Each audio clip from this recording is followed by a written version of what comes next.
예, 주일 석양 예배를 제가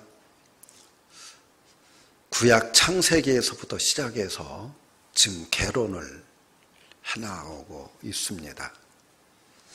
그래서 이 짧은 시간, 1시간 안에 이 성경 전체가 이게 무슨 내용을 담고 있는지 우리들이 이 개론을 알고 나면 여러분들이 성경을 읽을 때도 도움이 되고 집에서 성경 공부할 때도 도움이 됩니다. 제가 세상 공부를 할 때에도 제가 사용하는 방법인데, 이 개론을 먼저 우리들이 알고 나면 그 분야에 대한 윤곽들이 따끈히 잡히게 되어집니다. 가령 심리학을 내가 공부한다면 심리학 개론을 먼저 한번 쫙 읽습니다. 또 다른 경제를 공부하고 싶다면 경제학 개론을 한번 또 쫙 읽고 나면 제 머릿속에 윤곽이 딱 서게 돼요. 아, 경제학이라고 하는 건 심리학이라고 하는 것은 이런 것들이구나. 그러고 나면 우리들이 그 구체적인 분야에 들어가서 공부할 때 굉장히 이해가 쉽습니다.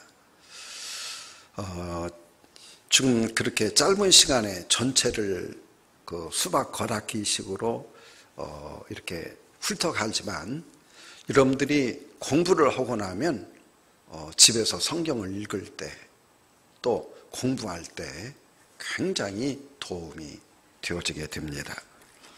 이 고린도전서의 저자는 바울입니다.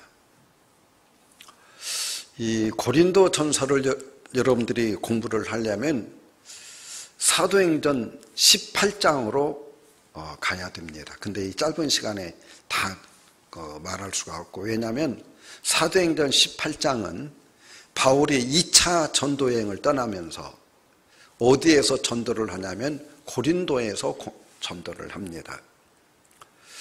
그리고 나서 19장으로 가면, 사도행전 19장으로 가면 에베소 교회에서 전도하는 것이 나옵니다.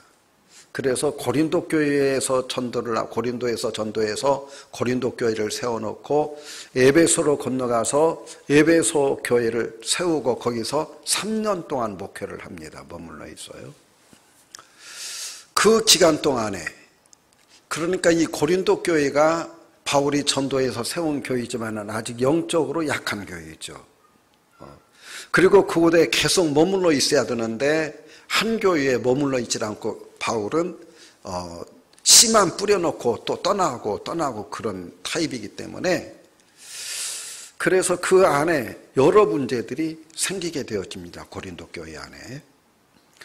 그래서 이 에베소 교회에 있으면서 이 고린도 교회에 편지를 보냅니다. 그 문제를 해결하기 위해서 바울이 갈 수가 없으니까. 첫 번째 편지가 고린도전서. 그 다음에 해결이 안 돼서, 그 교회의 영적인 문제가 해결이 안 돼서 바울이 두 번째 편지를 보냅니다. 근데 그 편지는 남아있지 않습니다. 그리고 어떤 내용인지 우리는 알 수가 없어요. 그래도 또 해결이 안 됩니다. 그래서 바울이 다시 고린도 후서를 보내게 되어집니다. 그래서 고린도 교회에 3번의 편지를 보냈죠. 그러면 이 고린도라고 하는 도시가 어떤 도시냐? 이 고린도는 이 헬라 반도, 지금 그 그리스죠, 나라가. 그리고 에베소는 그 건너편에 있는 터키. 터키의 해안 도시 가운데 하나가 에베소고, 지금 그리스 나라의 이 중간쯤, 배꼽쯤, 사람으로 말하면 배꼽 부분에 해당되어지는 것이 고린도입니다. 이 더 아래쪽에, 남쪽에 아테네가 있고 그렇습니다. 또 북쪽에 데살로니가가 있고, 이 고린도가 유명한 것은 왜 바울이 고린도에 가서 전도를 했느냐. 그 당시에 바울은 굉장히 전략적이었습니다. 이 세계의 모든 도시들을 적은 고을들 중심으로 한 것이 아니라 큰 도시 중심으로 전도를 했어요. 고린도도 아주 큰 도시였어요. 그 당시 중부에서 가장 큰 도시였죠. 중심 도시였죠. 지금도 이 고린도, 이 발칸, 헬라, 그리스가 이렇게 쭉 하니 우리나라 모습과 똑같습니다. 우리나라 모습과. 그래서 이 배가 지나가려면 우리나라를 한 바퀴 저 위에 신의주에서부터 쭉 하니 이렇게 돌아서 회령까지 저 위에까지 올라가야 한 바퀴를 돕니다. 우리나라 이쪽에서 저쪽까지 가려면 북쪽에. 그래서 사람들은 그 당시에 뭘 팠냐면 중간에다가 운하를 팠습니다. 그러면 바로 이렇게 중간으로 갈 수 있죠. 운하 중에 큰 운하들이 있죠. 지금도 아프리카 위에 운하가 있어가지고, 스에즈 운하가 있어가지고 아프리카 전체를 한 바퀴 돌아야 되는데 그 운하 때문에 아프리카 전체를 안 와도 되고, 또 남미 전체를 한 바퀴를 남아메리카를 전체를 돌아야 되는데 파나마 운하를 파가지고 중간으로 가니까 빠르게 되어집니다. 그런 것처럼 이 헬라 사람들은 그 당시에 이 고린도를 중심으로 해서 중간에 운하를 파버렸어요. 그러니까 배가 평온히 돌아가질 않고 중간으로 이렇게 지나다니게 되어지는 거예요. 그러니까 뭐가 발달이 돼요? 해상이 발달이 되죠. 무역이. 그 중심에 어디가 있느냐? 고린도가 있어요. 또 남쪽에 아테네에서부터 저 북쪽까지 남북을 연결하는 도로가 있는데 그 도로의 한 중심에 어디가 있느냐? 바로 이 고린도가 있어요. 그러니까 고린도는 교통과 무역의 중심지예요. 여러분, 교통이 좋고 무역이 잘 되어지면 뭐가 많아요? 돈이 많죠. 이 고린도는 돈이 많은 그런 도시였어요. 그 바울이 전도할 때도 그런 도시였어요. 바울이 고린도에 가서 전도를 하는데 문제는 이 고린도가 돈이 많으니까, 돈이 많으면 또 뭐가 많아요? 죄가 많죠. 사람들이. 예나 지금이나 마찬가지예요. 돈이 많으면 타락하게 되어져 있고 거기에 별별 사람들이 다 모이게 되어져 있어요. 이게 죄가 많아요. 또 하나, 이 고린도 사람들은 세계 7대 불가사의라고 하는 아프로디테 신전을 거기다가 세워놨어요. 뒤에 고린도 뒤에 산이 있는데 이 신은 무슨 신이냐면 여자 신인데 음란한 신이에요. 그래서 여러분들 혹시 그런 그림들을 봤는지 모르겠어요. 신의 모양이 유방들이 수십 개가 달려있는 그런, 이게 고린도에서 섬겼던 여신이에요. 이게 음란한 신이에요. 아주. 그래서 그 신전에는 여성들이 한 3천여 명이 늘 머물고 그곳에 이 고린도에 무역하러 오는 모든 사람들이 바로 신전에 신에게 제사 지낸다고 올라가가지고 그 신전에 있는 그 여자 사제들하고 음행을 하고 더러운 짓거리들을 하는, 그러면서 쾌감을 드리는 그것이 바로 신이 그들에게 주는 선물이고 은혜다. 그러니까 여러분, 그 도시가 얼마나 타락하고 그 얼마나 음란한 도시였겠는가 우리들이 상상이 되잖아요.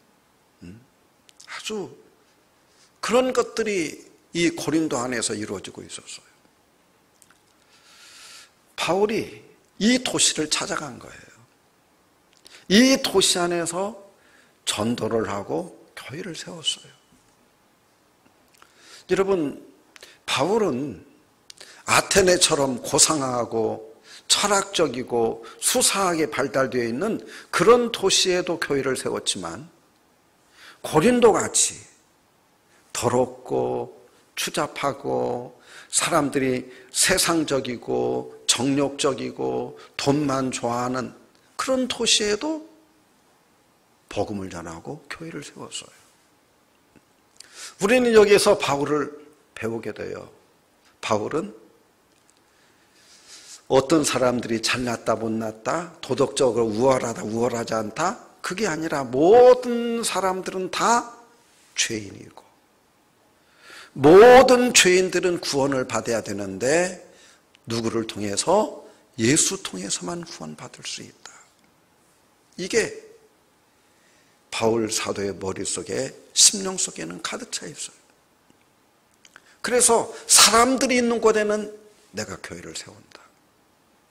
그 교회를 세우지만은 나는 전략적인 요충지, 큰 도회지 중심으로, 큰 도시 중심으로 전도를 하고 그곳에 교회를 세웠죠. 그러니까 이 고린도라고 하는 것이, 이 고린도라고 하는 도시가 여러분들 머릿속에 대략 이제 윤곽이 잡힐 거예요. 이 헬라 나라의, 오늘날로 말하면 그리스죠. 그리스의 중간 부분에 있는 무역과 또 교통과 종교가 아주 발달한, 그렇지만 아주 타락하고 그곳에 있는 사람들은 아주 세상적인, 아주 정욕적인 그런 사람들이 모인 도시다. 그게 바울이 그곳에서 복음을 전하고, 그리고는 이제 에베소로 떠났죠. 배를 타고. 그래, 터키, 지금으로 말하면 터키입니다. 전혀 다른 곳. 에베소로 가서 거기에서 3년 동안 복음을 전하면서 그곳에 교회를 세워요. 그때 바로 이 고린도 교회 안에 바울이 세운 그 교회들이, 영적인 지도자가 바울같이 참 그런 지도자가 그 교회에 머물러 있지도 않고 아직 성도들 신앙은 어리고, 그러니까 수많은 문제들이 교회 안에 생기게 되어집니다. 그래서 바울이 그 하나하나에 대한 해답을 이 편지를 통해 가지고 해답을 주죠. 무슨 문제가 있었느냐? 10가지 문제가 있었어요. 몇 가지 문제? 10가지 문제. 그래서 우리들이 고린도 전서를 공부하려면 이 10가지 문제를 우리들이 공부하게 되어져요. 하나하나의 문제들을 해결해 나가야 돼요. 우리 1장 1절 봅니다. 하나님의 뜻을 따라 그리스도 예수의 사도로 부르심을 받은 바울과 함께 소스테네는, 이 저자가 누구냐? 바울이에요. 바울이 있죠. 또 16장 21절에 보면, 고린도전서 16장 21절에 나 바울은 친필로 너에게 문안하노니. 친필로 문안한다고 하는 말은 이 바울이 이 많은 편지들을 어떻게 다 일일이 손으로 섞었어요. 그게 아니라 바울의 전도팀에는 이 비서 가운데 바울이 말로 불러주면 그것을 잘 받아 쓰는 비서가 있었어요. 그 비서가 누구냐? 두기고예요. 두기고라고 하는 비서가. 오늘날도 마찬가지죠. 큰 교회는 목사님이 모든 일을 다 할 수가 없잖아요. 그래서 목사님 설교할 때 내가 이번 주에 이런 설교를 하기를 원하는데, 그 부목사들 여럿 있잖아요. 당신은 이런 예화를 좀 준비해 가지고 와서 나한테 보고해라. 또 당신은 이런 것들을 준비해달라. 또 이런 것들을 준비해달라. 그렇게 해서 목사님이 모든 것들을 해가지고 준비들을 하죠. 지금 큰 교회는 다 그렇게 되어지고 있습니다. 마찬가지로 이 바울 목사님의 전도팀에도 바울은 구술을 하는 거예요. 그러면 비서들이 그 말을 다 적는 거예요. 저 친필이라고 하는 말은 모든 것들을 다 바울이 이렇게 말로 하고 그것을 받아 적고 마지막에 사인은 누가 하느냐? 바울이 친필로 사인을 하는 거예요. 그러면 이 성경이 누가 쓴 것이 돼요? 바울이 쓴 것이 되는 거죠. 지금 이 21절이 바로 그거예요. 나 바울은 친필로 너희에게 문안하노니. 지금 그 부분만 누가 써요? 바울이 쓰는 거예요. 그 부분만. 그 앞부분까지는 다 두기고가 썼어요. 불러주기는 누가 불러주고? 바울이 불러주고. 그래서 이 수많은 성경들이, 그러니까 이 조력자가 없으면 안 돼요. 독불장군은 없어요. 모든 일들이 함께 어우러져서 그게 교회잖아요. 함께 어우러져서 우리들 함께 역사를 이루어 가게 되어지는 거예요. 그러면 구체적으로 이제 이 고린도 교회에 문제들이 뭐가 있었느냐? 첫 번째는 분쟁 문제였어요. 우리 교회는 그런 일이 없는데 서울에 가면 그런 일들이 종종 있었어요.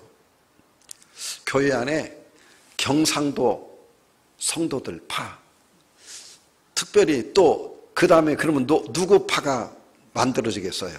전라도 파. 예, 틀림없이 그렇습니다. 그래서 교회 안에 경상도파, 전라도파 항상 대립이 돼요. 그런가 하면 어떤 교회는 민주당파, 또 하나는 무슨 파죠? 여기 국민의힘파. 그래서 이 힘겨루기를 해요. 서로. 그런 일들이 참 많아요. 목사님이 참 어려워요, 목회하기가. 어떤 목사님은 그런 것들을 또 교묘하게 이용하기도 하죠. 이와 같이 이 파벌들이 있었는데, 자, 우리 1장 11절 한번 갑니다. 1장 11절. 같이 한번 읽습니다. 그러면 첫 번째는 분쟁입니다. 분쟁. 시작. 내 형제들아, 글로의 저편으로 너에 대한 말이 내게 들리니 곧 너희 가운데 분쟁이 있다는 것이라. 이 고린도 교회에 이 여러 가지 문제들을 에베소에 있는 바울 목사님에게 와서 고민을 털어놓은 사람이 있어요. 누구예요? 여기서 보면 글로에라고 하는 사람이 있죠. 글로에라고 하는 성도님이 에베소까지 찾아온 거예요. 목사님, 우리 교회에 이런 아픈 문제들이 있습니다. 어찌하면 좋습니까? 그게 바울 목사가 지금 글로에를 통해 가지고 내가 들으니까 너희 가운데 분쟁이 있다고 하는 것이다. 내가 이것을 이제 말한다. 지금 그러면서 이야기하고 있어요. 13절로 갑니다. 그리스도께서 어찌 나누었느냐? 바울이 너희를 위하여 십자가에 못 박혔으며 바울의 이름으로 너희가 침례를 받았느냐? 나는 그리스도와 가요 외에는 너희 중 아무에게도 내가 침례 베풀지 아니한 것을 감사하노니 이는 아무도 나의 이름으로 침례 받았다 말하지 못하게 하려 함이라. 지금 바울은 왜 교회가 분쟁해야 되느냐 지금 나무라고 있어요. 이 분쟁이 어떻게, 나는 바울파다, 나는 바울에게 침례받았다. 여러분, 우리 교회는 제가 오래 목회를 해서 모두 다 나에게 침례를 받았습니다. 근데 목사님들이 대개 2년 목회하고 떠나고 3년 목회하고 떠나고 그런 교회들이 참 많이 있거든요. 그러면 그분들에게 침례를 제각기 다르게 받을 거 아니에요. 그래서 파당이 일어나는 거예요. 나온 바울 목사님이 최고다. 아니야, 베드로가 최고야. 아니야, 아볼로가 최고야. 그래서 이런 사람들이 본인, 이 목사님들의 의도와는 상관없이 추종하는 파에 의해서 파당들이 일어났어요. 이 4개의 파당이 일어났는데 바울파, 베드로파, 아볼로파, 또 하나는 그리스도파. 예수님도 파당에 두목이 됐어요. 얼마나 무섭습니까, 우리들이. 우리는 다 누구 파가 돼야 될 줄로 믿습니다. 예수파. 그러면 우리는 다 종아니. 그게 바울이 그걸 얘기하는 거예요. 교회의 주인은 예수 한 분이다. 다 나는 심었고, 나는 개척자로서 심었고, 아볼로는 물을 주었고, 너희들에게 은혜 끼쳐서 믿음들 자라게 하고, 또 어떤 목사님은 그 뒤에 오신 목사님은 열매 맺게 하고, 다 그리스도를 위한 동력자들이지 우리들이 무슨 파당 만드는 거 아니다. 교회 안에는 이 분쟁이 있으면 안 된다. 그걸 지금 편지를 통해 가지고 이야기하죠. 이게 4장 5장까지 계속 갑니다. 이 분쟁이 그만큼 이 교회에 심했다는 얘기예요. 왜 그래요? 세속적이니까. 세상적인 사고방식을 가지고 있는 거예요. 우리들이 교회 생활하면서 주님의 마음이 아니라, 주님의 안목이 아니라 세상적인 그런 그 안목을 가지고 세상적으로 모든 것들을 판단하다 보면 이런 세속의 물결이 교회 안에 들어오게 돼요. 영적으로 약한 교회들은 이런 문제들이 많이 생겨요. 심지어 이 교파들이 나뉘어지는데 악기파가 있고 비악기파가 있어요. 어느 교회에서 찬양을 인도하는데 악기를 사용해서 드럼도 하고 밴드도 하고, 그러니까 한쪽에 있는 사람들이 왜 하나님께 예배 안 하고 찬송하는데 거룩하지 못하게 드럼을 쓰고 나팔을 쓰고 그러느냐, 그거 안 된다. 그래가지고 악기파와 비악기파가 싸움이 일어났어요. 그래서 교회가 나눠졌어요. 여러분, 악기파가 맞아요? 비악기파가 맞아요? 누가 맞아요? 그렇습니다. 다 맞아요. 하나님께 예배 드리는데 우리들이 최상의 찬양을 드리면 되는 거지. 어느 교회에서는 피아노를 오른쪽에 놔야 된다. 아니다. 왼쪽에다 놔야 된다. 그것 때문에 싸움이 나서 두 갈래로 딱 나뉘어진 교회가 있어요. 실제로 있어요. 여러분, 피아노를 오른쪽에 놔야 돼요? 왼쪽에 놔야 돼요? 어떤 게 맞아요? 그렇죠. 마음대로 해요. 보기 좋은 데다가 놓는 거예요. 편리한 데다가.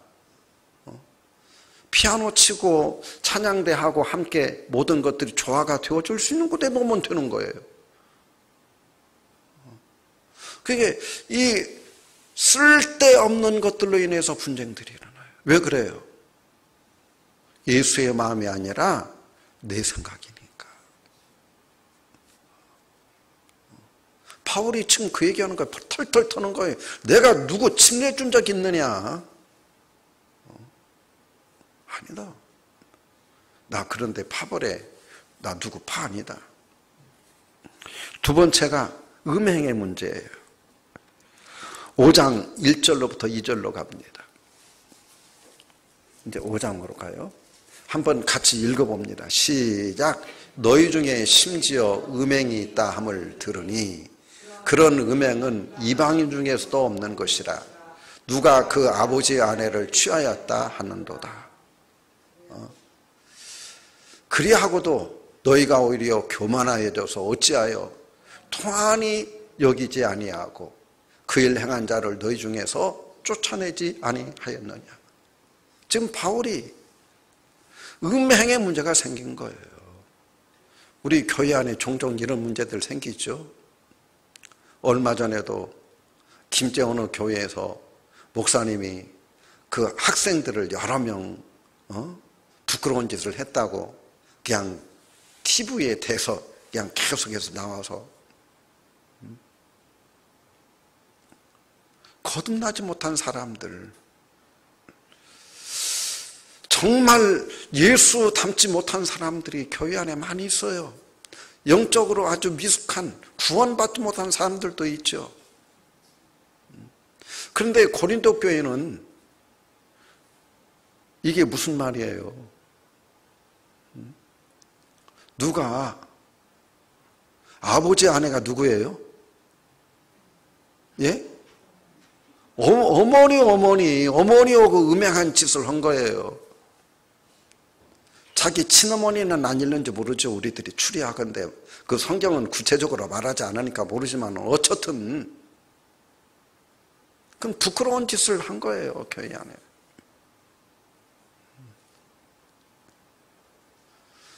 그런데 교회 안에서 이런 사람을 내쫓아야 된다. 아니다.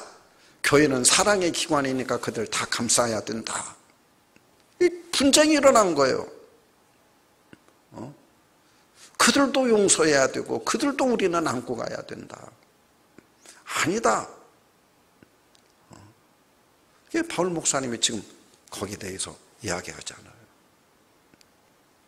어떻게 구원받지 못한 세상 사람들이 이런 일들은 있을 수 없지 않느냐.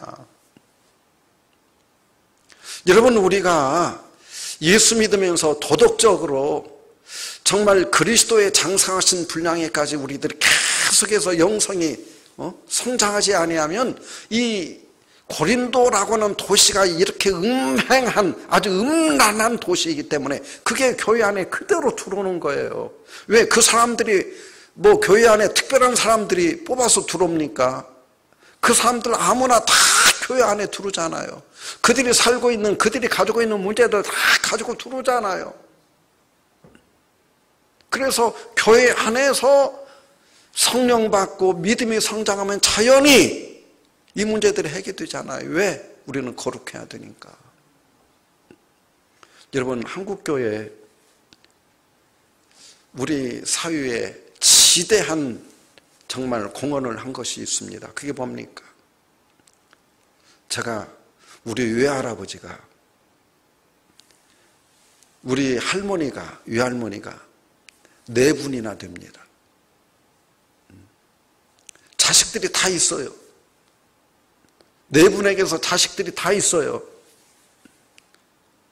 우리 큰 외할머니가 우리 외할머니죠.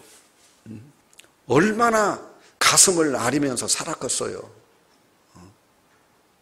그게 우리 집에 오기만 하면 우리 어머니가 당신의 어머니였죠. 오시기만 하면은 그냥 어머니 붙들고 울고 그랬던 기억이 지금도 눈에 선해요. 못 가시게 집에 가시지 말라고 그냥 외할머니 붙잡고 모시고 했던 기억이 나요. 여러분, 지금 한국 사회에 그런 것들 없잖아요. 그러면 한국 교회는 어떻게 되었을까요?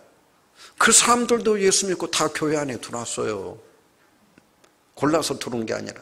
그런데 예수 믿고 보니까 성령님이 이건 죄라는 걸 깨닫게 해주시는 거예요. 남자만 깨닫게 해주시는 게 아니라 여자도 깨닫게 해주시는 거예요. 그러면 자연히 다 모든 문제들이 해결이 되어지는 거예요. 그걸 누가 힘으로 갈라놓으려고 하면 살인나죠. 그러는데 그런 일들이 얼마나 다반사였습니까? 이런 문제들이. 그래서 성령님이 다 해결해놔서 지금은 우리 한국 사회가 거의 다 일부 일처 제도가 딱 확립이 됐잖아요. 저 어렸을 때 돈 많다고 하면은 우리 큰아버지도 아내가 몇이에요? 저희 큰아버지도. 큰엄마가 몇이에요? 그거 다 아들들이 있죠. 딸들이 있고.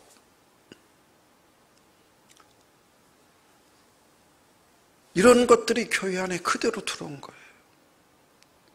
여러분, 우리가 모든 사람들이 다 예수 믿어야 되지만 교회는 죄에 대해서 관용하면 안 돼요. 죄를 용납하면 안 되는 거예요.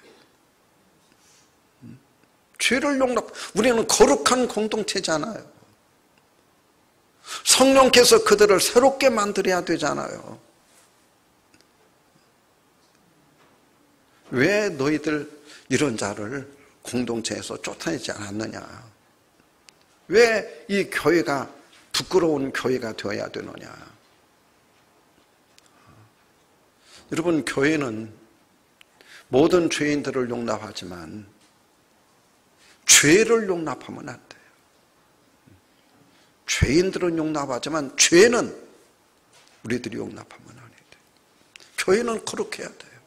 자유로워야 되지만. 세 번째 문제가 소송 문제, 6장 1절로부터 3절까지 같이 한번 읽어봅시다. 너희 중에 누가 다른 이와 더불어 다툼이 있는데 구태여 불의한 자를 옆에서 고발하고 성도 앞에서 하지 아니하였느냐? 성도가 세상을 판단할 것을 너희가 알지 못하느냐? 너희에게 지극히 작은 일 판단하기를 감당하지 못하겠느냐? 예. 너희가 천사를 판단할 것을 너희가 알지 못하느냐? 그리하거든 하물며 세상 일이랴. 교회 안에 성도들이 싸움이 일어난 거예요. 그러면 교회 안에서 중재를 받아서 해결을 해야 되는데 세상으로 끌고 와서 세상 법정에 송사해버린 거예요. 지금 그 문제예요. 오늘날 세상 법정에 교회들이 끌고 간 소송 문제들이 참 너무너무 많습니다.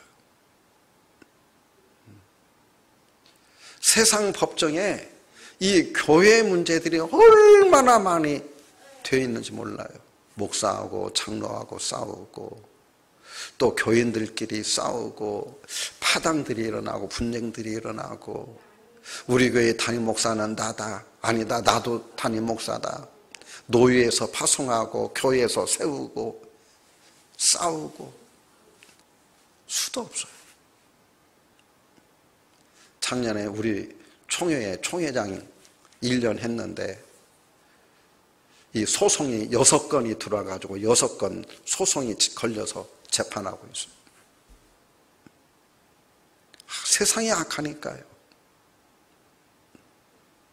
이 소송 문제. 지금 바울이 우리에게 가르치잖아요.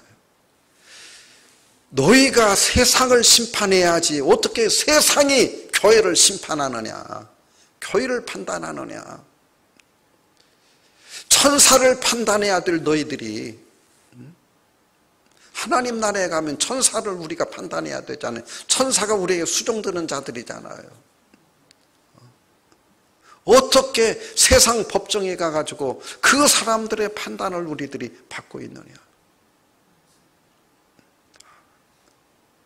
여러분, 이 송사 문제가 지금 이 시대에 얼마나 많은지 몰라요. 교회들이 얼마나 송사 문제에 걸려 있는지 몰라. 교회 때문에 변호사들이 살만 난다고 그래요. 교인들 때문에. 지금 현재 그런 세상이 됐어요. 그러니까 교회가 욕먹는 거예요. 여러분, 우리들은 꿈 같은 얘기들이죠. 그런데 실제로 지금 이 시내 안에도 그런 교회들이 얼마나 많이 있는지 몰라요. 얼마나 많이 있는지. 천주교를 대표하는 내노라 하는 교회들. 이 송사 문제로 얼마나 많은 어려움들을 겪고 수년 수십 년을 재판들을 하고 엄청난 돈들을 갖다가 재판은이라고 하는 것은 재판입니다. 재판. 재물 많은 놈이 이기는 거예요. 결국은 재판은. 돈 많이 줘야 좋은 변호사 사고 1심, 2심, 3심 또 거기서 내려와 가지고 또 다른 걸로 하고. 여러분, 교회에서 재판을 안 돼요. 그냥 치고 마세요. 억울하니까 사람들이 재판하는데 그리스도의 사랑으로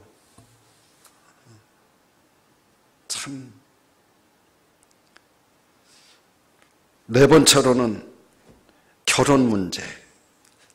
7장 1절로부터 7장 8장이 전부 다 이 결혼 문제예요. 무슨 문제가 생겼냐면 고린도 교회에 이 바울의 신학 가운데 하나가 주님이 곧 오신다고 하는 믿음이 있었어요. 주의 재림이 가까웠다. 이 바울의 이 은혜를 받은 사람들 가운데 주님이 곧 오시니까 그럼 우리 아무것도 하지 말자. 주의 재림만 준비하자. 한국교회에 그래서 문제 있었던 게 있었죠. 무슨 사건이에요? 다미 선교의 사건. 언제? 2000년도에 21세기가 끝나고 이제 20세기가 끝나고 21세기로 넘어갈 때 2000년도에 주님 오신다. 그래서 다미 선교의 중심으로 해가지고 다 우리한테로 와야 또 우리한테 헌금해라. 너희들 직장도 가지 말고 학교도 가지 말고.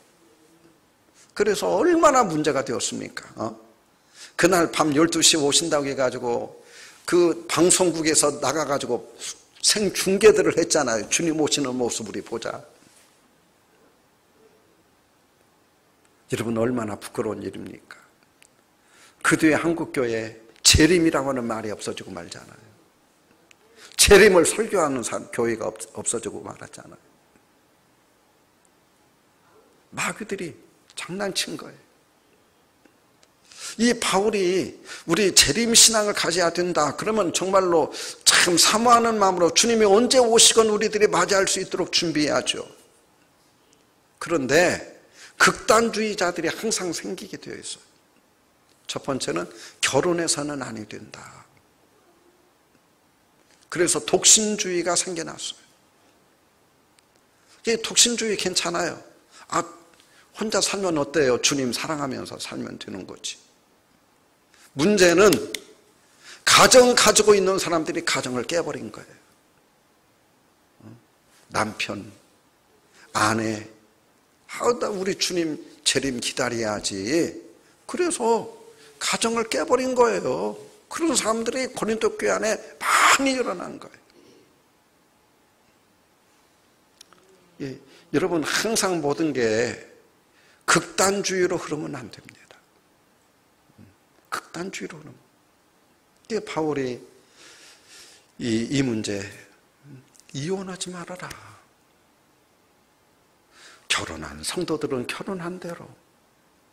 독신주의자들이 있다면 주님 사모하면서 살아라. 구태여 결혼하려고 할 필요도 없고 결혼 안 하려고 할 필요도 없고 주님이 그렇게 좋다면 주님 살아간다면 그게 살아라. 믿음으로 살아라. 우리들이 교회를 빙자해가지고 주님 빙자해서 집에서 나오고 또 가출하고 그런 일들은 하면 안 해야 된다.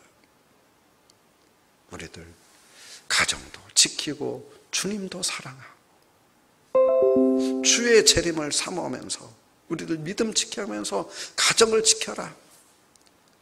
또 처녀들에게 총각들에게 주님이 너무너무 좋아서 결혼하기 원하지 할 필요성을 못 느끼는 사람들이 있냐?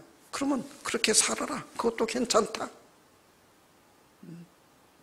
꼭 결혼해야 되는 것도 아니고 꼭 결혼 안 해야 되는 것도 아니다. 성령이 인도하는 대로 가장 좋은 대로 가정생활을 해라 하는 게 결혼 문제입니다. 다섯 번째로 이제 우상제물의 문제 8장으로 갑니다. 8장 1절로부터 2절에 앞에서 말한 것처럼 이 고린도 뒤에 어마어마한 신전이 있었어요. 거기에 수천 명이 머물러 있었으니 여러분 그 신전이 얼마나 컸겠어요. 그 신전에 날마다 제사를 드리는 소나 양들, 제물들이 얼마나 많았겠습니까? 수백 마리의 소와 양들이 매일 제사를 지냈죠. 그 신전에서. 그 신전에서 제사를 지낸 것들이 다 어디로 내려오느냐? 시장으로 다 나오는 거예요. 시장으로. 그 신전에 제사를 지낸다고 하는 것은 뭐가 같으냐? 오늘날 이게 1등 소국이라고 국가가 인정하는 것과 똑같아요. 거민을 하는 것과. 우리나라에도 그 소고기 뭐 1등급이니 2등급이니 도장 찍어주잖아요. 그래서 나오잖아요. 이 신전에 드려진 것은 다 좋은 것들일까요? 나쁜 것들일까요? 최고급들이죠. 국가가 인정해 주는 거예요. 그러니까 시장에 나오면 가장 믿을 수 있는 게 바로 이 우상에게 드려졌다가 내려온 고기들이에요. 그러면 우리 크리스찬들 그 고기를 사 먹어야 됩니까? 안 먹어야 됩니까? 하는 문제가 생기는 거예요. 우상의 제물 먹어야 되느냐? 안 먹어야 되느냐? 바울 사도의 대답은 양심을 따라서 그게 그저 하나님이 주신 고기다 감사하고 먹으면 그 감사한 것이고 아이고 이거 우상에게 드려진 것인데 하고 네 신앙 양심에 꺼리치게 하고 걸리는 게 있느냐? 그럼 먹지 말아라.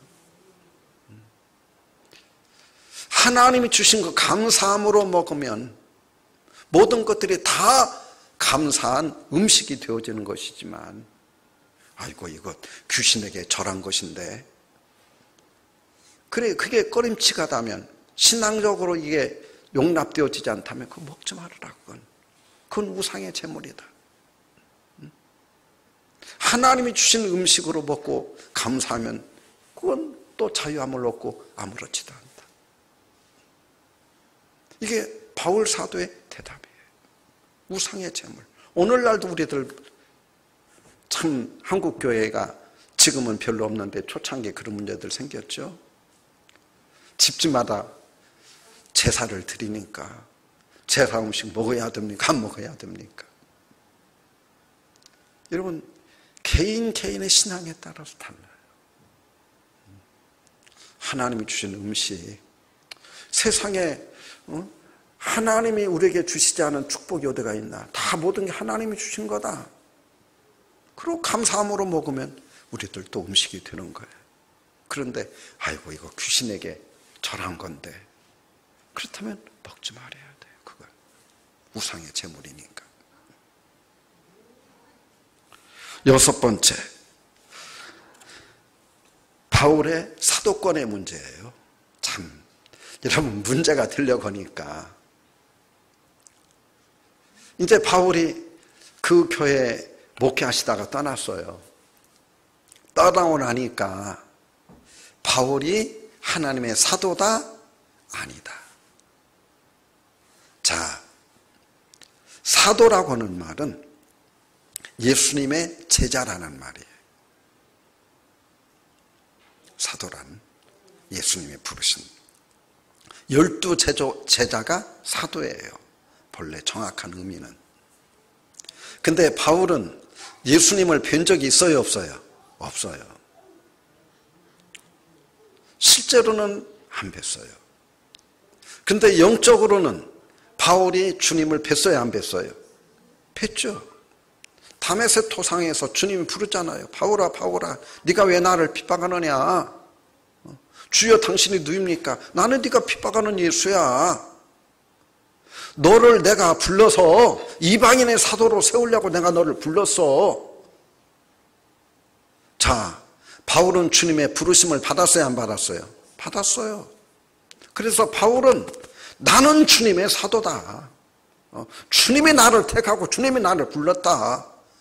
그래서 그의 사도권을 주장을 해요. 근데 이게 객관적인 조건을 따지기로 말하면 사도예요, 아니에요?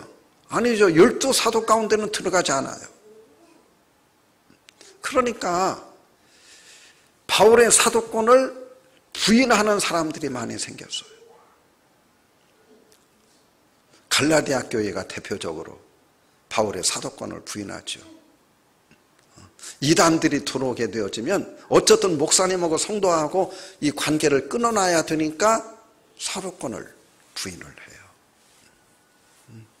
이 고린도 교회 안에도 사도권을 부인하는 사람들이 들어와서 자, 한번 같이 읽어보십시다. 제가 원래 안경이 있었는데 이게 끊어져 버렸어요. 그래서 옛날 치를 썼더니 보이질 않아가지고 지금 그러고 있습니다. 같이 한번 읽어봅니다. 시작. 내가 자유인이 아니냐 사도가 아니냐 예수 우리 주를 보지 못했느냐 주 안에서 행한 나의 말이 너희가 아니냐 다른 사람들에게는 내가 사도가 아닐지라도 너희에게는 사도이니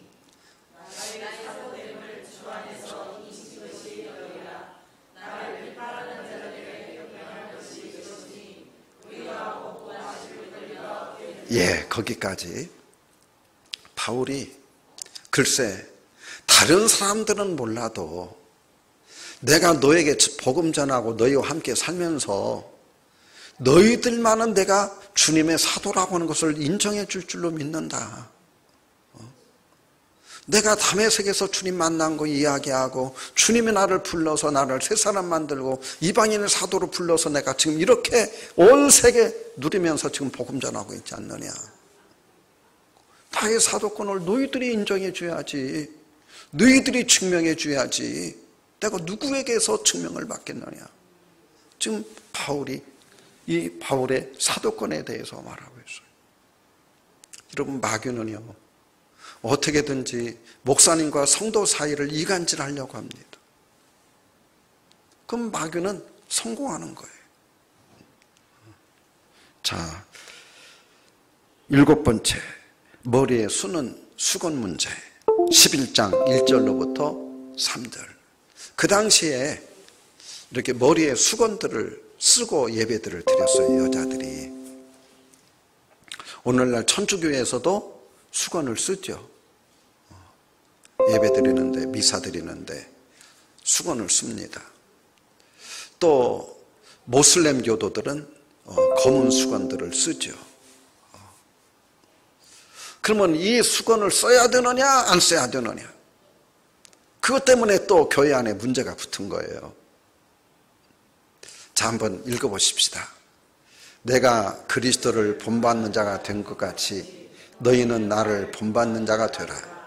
너희가 모든 일에 나를 기억하고 또 내가 너에게 전하여 준 대로 너희를 칭찬하노라. 그러나 나는 너희가 알기를 원하노니 각 남자의 머리는 그리스도요 여자의 머리는 남자요 그리스도의 머리는 하나님이시니라. 머리에 뭘 쓰고 안 쓰고가 중요한 게 아니다. 우리의 머리가 누구냐? 바로 그리스도가 하나님의 교회의 머리가 된다. 이것이 중요한 것이지 머리에 수건을 쓰면 어떤 수건을 쓸 것이냐.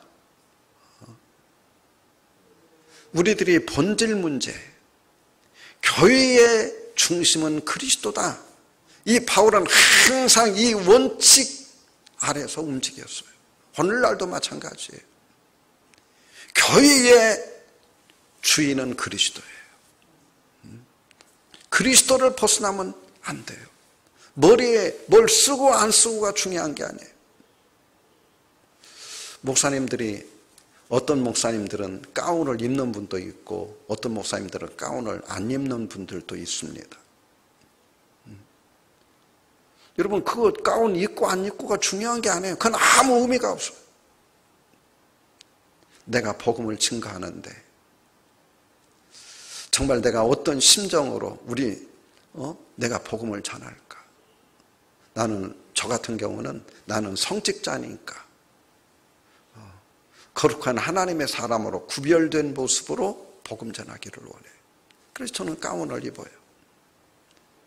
안 입는 분들도 많아요. 잘하고 잘못하고 그게 중요한 게 아니에요. 그건 아무 의미가 없어요. 입어도 되고 안 입어도 되고. 자, 여덟 번째, 11장 17절부터 22절 주의 만찬. 이 고린도 교회에는 예배 드릴 때마다 주의 만찬을 행했어요. 반잔식을 매일 한 거예요. 그 주일마다. 그런데 이 만찬식이 오늘처럼 우리 이런 간소화된 만찬이 아니라 예찬이라고 사람들이 집에서 음식들을 가지고 온 거예요. 그래서 같이 나눠 먹었어요. 그러면서 주의 만찬식을 행했어요. 그러니까 가난한 사람들은 가지고 올 음식이 있었을까요? 없었을까요? 없었죠. 그 당시에. 또 부유한 사람들은 맛있는 음식들을 가지고 왔겠죠. 집에서 준비해 가지고 온 거예요. 여기에서 문제가 생긴 거예요. 부자들은 가지고 와서 함께 먼저 먹어버리고 늦게 온 사람들은 먹지 못하고 여기에서부터 원망이 생기고 불평이 생겼어요. 그 문제에 대해서 지금 바울이 편지를 하답을 주고 있어요. 같이 읽어봅니다. 시작. 내가 명하는 이는 너의 유익이 못되고 도리어 해로움이라. 먼저 너희가 교회에 모일 때에 너희 중에 분쟁이 있다함을 듣고 어느 정도 믿거니와 너희 중에 파당이 있어야 너희 중에 옳다 인정함을 받은 자들이 나타나게 되리라. 그릇 너희가 함께 모여서 주의 만찬을 먹을 수 없으니 먹을 때 각각 자기의 만찬을 먼저 갖다 먹으므로 어떤 사람은 시험하고 어떤 사람은 취함이라. 너희가 먹고 마실 집이 없느냐. 하나님의 거룩한 만찬을 가지고 분쟁들을 하고 싸우고 다투고 이게 무슨 짓거리들이냐 너희들. 지금 책망하는 거죠. 너희들에게 칭찬할 일이 전혀 없다 이런 건. 여러분 주의 만찬에서 나타나야 될 분은 누구예요? 예수님이죠. 떡은 예수님의 살이고 잔은 예수님의 보혈. 나를 위해서 죽어주신 그리스도의 죽으심이 나타나야 되는데 예수님의 구속의 은혜가 이 만찬을 통해서 우리들이 상기하고 그 은혜에 감동하고 감격해야 되는데 나는 배불리 먹었네 못 먹었네 너희들끼리 먹었네 안 못 먹었네 이 싸움이 나고 분쟁이 나면 어떻게 되느냐. 지금 이 고린도 교회 안에 이런 짓거리들이 일어난 거예요. 여러분 우리들 참 역사는 반복된다고 그러거든요. 이런 일들이 교회 안에 일어나지 않도록 우리들 이 고린도 전서를 공부하면서 그래서 이런 것들이 중요해요. 교회 안의 문제들. 9번째 은사 12장 4절로부터 7절. 은사 받았다는 사람들이 많이 일어났어요. 나는 방언한다. 나는 예언한다. 내가 받은 은사가 네가 받은 은사보다 더 좋다. 아니야. 내가 받은 은사가 우월해요. 자, 같이 한번 읽어봅니다. 시작. 은사는 여러 가지나 성령은 같고 직분은 여러 가지나 주는 같으며 옷 사역은 여러 가지나 모든 것을 모든 사람 가운데 이루시는 하나님은 같으니. 여러분, 우리에게 은사를 준 이유가 뭐예요? 자, 각 사람에게 성령을 나타내시면 유익하게 하려 함이라. 무엇을 유익하게? 교회에 유익하게. 하나님 우리 모든 교회에 은사들을 다 주셨어요. 은사 따라 우리들이 봉사해요. 어떻게 해야 되느냐? 어떤 은사가 더 좋냐? 아니요.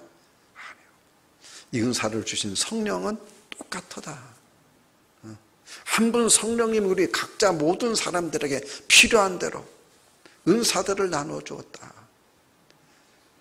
귀한 은사가 있다 없다? 아니요. 모든 은사는 다 똑같아요. 다 교회 섬기라고, 주님 섬기라고, 교회 유익을 주라고. 봉사하는 것도 은사고, 가르치는 것도 은사고, 찬양하는 것도 은사고, 우리들이 기도하는 것도 은사고, 다 은사예요. 10번째, 부활 문제. 이 고린도 교회 안에는 주님이 부활하셨다. 그래서 우리들도 부활체로 변화된다. 근데 이것을 믿는 사람도 있고 믿지 못하는 사람들이 있었어요. 사람이 우리가 어떻게 신령한 몸으로 부활할 수 있냐? 어떻게 그런 일이 생기겠느냐? 자, 같이 한번 읽습니다. 시작. 그리스도께서 죽은 자 가운데에서 다시 부활하셨다 전파되었거늘 너희 중에서 어떤 사람은 어찌하여 죽은 자 가운데서 부활이 없다 하느냐? 만일 죽은 자의 부활이 없으면 그리스도가 다시 살아나지 못하였으리라. 그리스도께서 만일 다시 살아나지 못하였으면 우리가 전파한 것도 헛것이요 또 너희 믿음도 헛것이라. 이 고린도전서 15장 전체가 부활장이에요. 그래서 58절에서는 그러므로 내 사랑하는 형제들아 믿음에 견고하여 흔들리지 말고 더욱 주의 일에 힘쓰는 자들이 되라. 이는 너희 수고가 주 안에서 헛되지 않은 줄 알미라. 이게 부활절의 결론이에요. 우리는 모두 다 그리스도의 모습으로 변한다. 그러니 우리의 믿음은 헛된 것이 아니다. 더욱 주의 일에 힘쓰고 수고하는 자들이 이 10가지 문제, 이 짧은 시간에 10가지 문제를 제가 이렇게 더듬어 가다 보니까 10가지 문제를 더듬어 봤습니다. 여러분이 고린도라고 하는 그 도시를 우리들이 이해를 해야 돼요.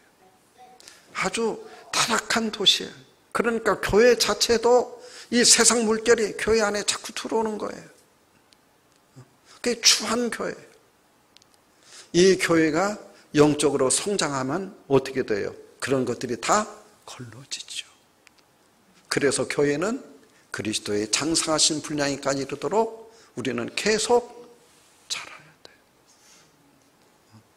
여러분, 한국의 교회들이 이런 농촌에만 있고 오촌에만 있는 게 아니에요. 몸을 파는 아가씨들이 살고 있는 그 동네에도 교회가 있어요. 술주정뱅이들이 살고 있는 그 동네에도 교회가 있어요. 그럼 마약하는 사람들만 모여있는 곳에도 교회가 생겨요. 교회는 사람을 차별하잖아요. 모든 죄인들을 찾아가요. 왜? 다 구원받아야 되니까. 그러나 교회가 죄를 용납하는 것은 아니에요. 죄의 소굴이 되면 안 돼요. 우리는 교회의 정체성은 거룩한 거예요. 내가 거룩하니 너희도 거룩하라. 여러분, 우리 교회는 문이 활짝 열려 있어요. 아무나 와도 좋아요. 그러나 우리 교회는 늘 그리스도의 몸이에요. 거룩한 교회가, 그리스도의 마음을 가진 교회가 되어야 될 줄로 믿습니다.